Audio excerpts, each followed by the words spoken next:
नमस्कार सांग मैंने मुझे ओडिया रे गोटे गप कहबी जोटे कर्मर फल गपर ना हूँ कर्मर फल।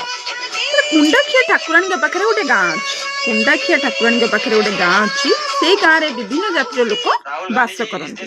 गोटे लोकर किसी पिलापिली हो नाला से माँ को मार्जना कला बाल धूप कला पिला मानू बाल भोग कर बांटिला माँ को करुणार से गोटे पुअर जननी है। एते सेवा शुश्रूषा कलापर एते ओषा व्रत कलापर माँ को मार्जना कला बाल धूप कला पिला मान को बाल भोग कर बांटिला एते कथा कलापर माँ तांको गोटे पुओटे देले।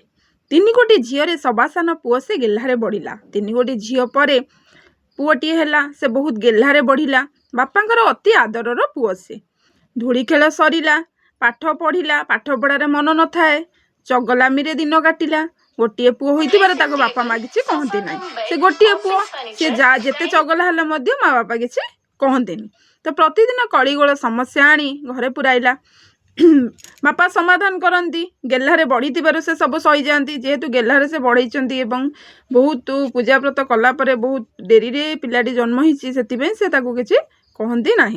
निज घर से पैसा चोरी करी खर्च कला निज घर भी से पैसा चोरी कला शेष चोरी भी कला कुसंगरे पड़ी ऐरी खपरा बैरी बा कला मैट्रिक पास कला बहुत कष्ट मष्टे पास कला। माँ कहले पिला लोक बड़ हेले बुद्धि हो छोट पिलाटी बुद्धि होनी बड़ हेले बुद्धि हो खराब काम कला बापा तागिद करती आगरे पुआ आउ करिबो नाही बोली मानी जाए जे मु आउ करिबी नाही दंड तो पाए ना बापा तो किसी कहती जेहेतु गोटे पुओ मौन हो ठिया हुए बाहर सांग मान संगे मिसिले जो कथा को सही कथा बापा आगे मानिजीव करी पुणी जो को सैया बापा चाकरी करी बापा खुशी रे तार नाम देथिले गुणनिधि हेले तार गुण गुण अपरमाय स्कूल रे शुणिथिला सत कहवाक क्या डरबे सत कही पछे मले मरबी से किंतु मिछ कहबारे धुरंधर सीटा शुणिला जे सत कहवा कि डरबी सत कही पछे मले मरबी किंतु सी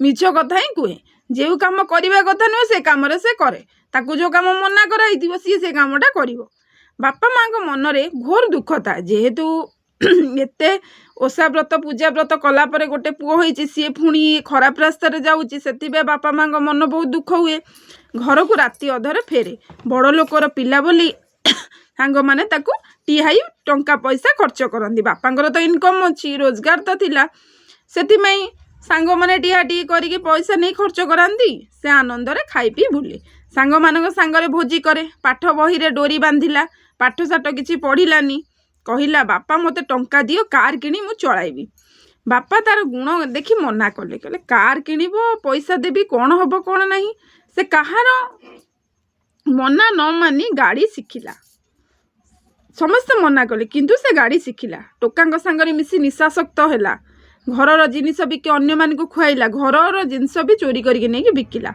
बापांकर से है मुंड बिंधार प्रथम कारण माँ कहता से उत्तम मनीष हम माँ माँ मन तो बुझुनी माँ कहते से भल मनीषटी हम थे पड़िशा घर गोटे इलेक्ट्रिक मोटर चोरी है तार दिन ता पर दिन बापा ऑफिस रे थांती साहिर टोका माने धरा हेले पुलिस ऑफिस रे पहुँची कहले आपणक पुओ चोरी रे संपृक्त बापा हतबाग हुई चाही थांती घर को आसी देखिले से घरे नहीं कुआड़े लुचिची थाना वाला को कही तार ना कटाई देले जेहेतु बड़ लोकर पुओ बापांकर टिके खातिर थिला सेतिमे थाना वाला तांको कथाटी को रखिले कारण तांकर समाज रे जेहेतु खातिर थिला सेतिपई सेतिरु से मुकुली गला तो आउ थरे पुलिस बाबू राति अधरे केतेको टोका बुलुथुबार देखि थाना को डाकी नेले समस्त पकेट तनखी करागला गुणनिधि पकेट रु निशा द्रव्य बाहरिला ताकू कोर्ट को चालान कले शेष में 5 वर्ष सजा हेबार धमक दिगला माड़ खाइला केते कांदिला मार मन दुख बापा ऑफिस रु आसी पानी पी बसी थांती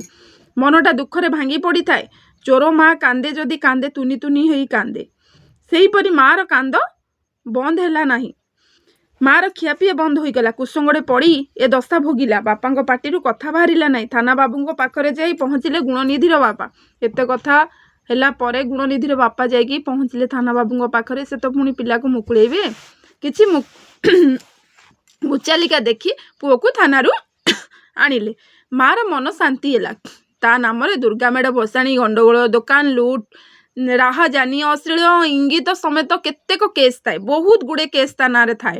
ଥାନା ବାବୁ ଘରକୁ ଆସି ବୁଝେଇଲେ ସେମାନେ, କିନ୍ତୁ କାମ ତାକୁ ଓଲଟା କରେ। ଥାନାବାଲା ବୁଝେଇଲେ, ବାପା ମା ବୁଝେଇଲେ, ସମସ୍ତେ ବୁଝିଲେ, କିନ୍ତୁ ସିଏ ବୁଝିବାକୁ ନାରାଜ, ସେ କାମ ଓଲଟା କଲା। ମା ଠାକୁରଙ୍କ ପାଖରେ ଗୁଆ ବସାଇଲା, ପୁଅ କାଳେ ବଦଳିବ, ହେଲେ ଯେଉଁ କଥାକୁ ପୁଣି ସେଇ କଥା। ବୁଡ଼ିଗଲା ଗୋଡ଼ ତଳକୁ ତଳକୁ, ଯେଉଁ ଗୋଡ଼ଟା ବୁଡ଼ିଯାଏ ସେ ତ ତଳକୁ ତଳକୁ ଝିଙ୍କି ଝିଙ୍କି ହେଇଯାଏ ନା। ଦିନକୁ ଦିନ ଅନେକ ଘଟଣା କରିବାରୁ ସାହିର ଲୋକେ ମିଶି ବାଡ଼େଇ ତାର ଗୋଟେ ଗୋଡ଼ ଭାଙ୍ଗିଦେଲେ। ଏତେ ଗୁଡ଼ିଏ ଯେତେବେଳେ ସେ କାମ କଲା ପରେ ତାଙ୍କ ସାହିର ଲୋକମାନେ ତାକୁ ବହୁତ ବାଡ଼େଇଲେ, ବହୁତ ପିଟିଲା ପରେ ତାର ଗୋଟେ ଗୋଡ଼ ଭାଙ୍ଗିଗଲା। ଡାକ୍ତରଖାନାରେ ସେ ପଡ଼ିଲା। ମା ବାପା ପ୍ରତିଦିନ ତାର ଦେଖାଶୁଣା କଲେ। ଶେଷରେ ତାର ଡାହାଣ ଗୋଡ଼ଟା କଟା ହେଲା। ଘରେ ପଡ଼ି ରହିଲା, ଆଶ୍ରା ବାଡ଼ି ଧରି ଯିବା ଆସିବା କଲା। ତା ପରଦିନ ଠାରୁ ଘର ଛଡ଼ା ତାକୁ ପଦାରେ କେହି ଦେଖିଲେ ନାହିଁ। ସୁନା ପିଲା ପରି ଖାଇ ପିଇ ପାଠ ପଢ଼ିଲା। ଠାକୁରଙ୍କ ଦୟାରୁ ଛୋଟା ଗୋଡ଼ ଯୋଗୁଁ ଚାକିରି ଖଣ୍ଡିଏ ପାଇ ବାପା ମାଆଙ୍କର ଶ୍ରଦ୍ଧା ଭାଜନ ହେଲା। ଯେହେତୁ ସେ ହ୍ୟାଣ୍ଡିକ୍ୟାପ୍ଟ ହେଇଗଲା ତ ପାଠ ପଢ଼ିଲା ମନ ଦେଇକି, ଆଉ ନିଶାଶକ୍ତ ହେଲାନି, ବାହାରେ ବୁଲି ପାରିଲାନି, ତା ତ ଗୋଡ଼ କଟା ହେଇଗଲା, ସେ କୁଆଡ଼େ ଯିବ? ସେଥିପାଇଁ ଘରେ ବସିଲା। ଯେମିତି କରିଥିଲା ସେମିତି ପାଇଲା। ସେ ଆସିକି ପାଠ ପଢ଼ିଲା, ଖଣ୍ଡେ ବାପା ଚାକିରି ଖଣ୍ଡେ କରେଇଦେଲେ। ପଛ କଥା ମନେ ପକାଇ ନିଜକୁ ଧିକ୍କାର କଲା ଯେ ମୁଁ ଏଭଳି ଭାବରେ ଥିଲି, ବାପା ମାଆଙ୍କ କଥା ମାନୁନଥିଲି, କାହା କଥା ମାନୁନଥିଲି, ସେଥିପାଇଁ ମୋତେ ଆଜି ଏମିତି ଭୋଗିବାକୁ ପଡ଼ିଲା। ବାପା ମାଆଙ୍କ ପାଦରେ ପ୍ରଣାମ କରି ସଂସାର ବି କଲା। ମା ଥରେ ଗୁଣନିଧିର ବାପାଙ୍କୁ କହିଲେ, ଦେଖିଲ ପୁଅ କେମିତି ଠାକୁରଙ୍କ ଦୟାରୁ ବଦଳିଗଲା। ବାପା କହିଲେ, ଗୁଣନିଧି ମଣିଷ ପରି ମଣିଷ ହ। ସେଇ ଦିନଠାରୁ ତାର ଜୀବନ ନୂଆ ମୋଡ଼ ନେଲା। ସେ ବାହା ହେଲା, ସଂସାର କଲା, ଆଗକୁ ଆଗେଇ ଗଲା। ଧନ୍ୟବାଦ।